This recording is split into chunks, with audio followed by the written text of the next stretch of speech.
Dans cette capsule, je vais vous faire montrer la différence à l'écrit entre les verbes qui s'écrivent à la fin avec E accent aigu et les verbes qui s'écrivent à la fin avec ER.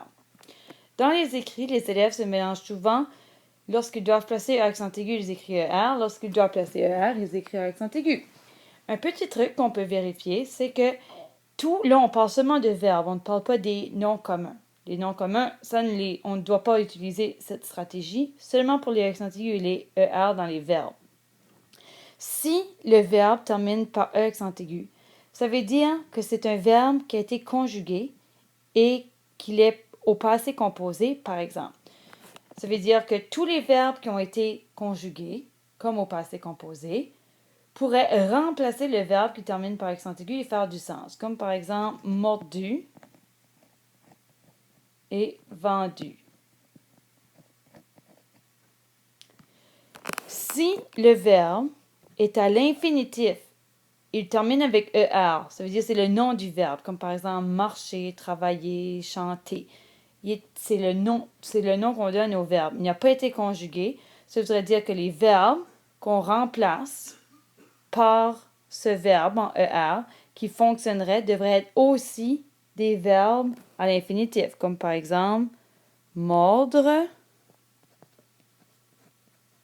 ou vendre.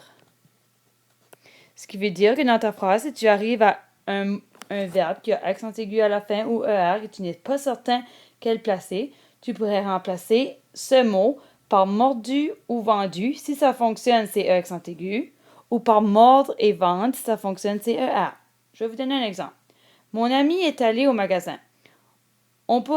Est-ce qu'on peut dire mon ami est vendu ou mon ami est vendre? On dirait mon ami est vendu.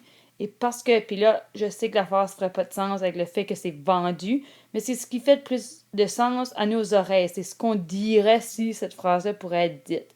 Mon ami est vendu, alors parce qu'on pourrait dire vendu, on mettrait E accent aigu. Viens m'aider avec ce travail. Viens me mordu ou viens me mordre. Je sais encore que là encore, la phrase n'a aucun sens, mais parce que ça sonnerait mieux à nos oreilles de dire viens me mordre, on placerait ER. Alors voilà la différence entre E accent aigu et ER.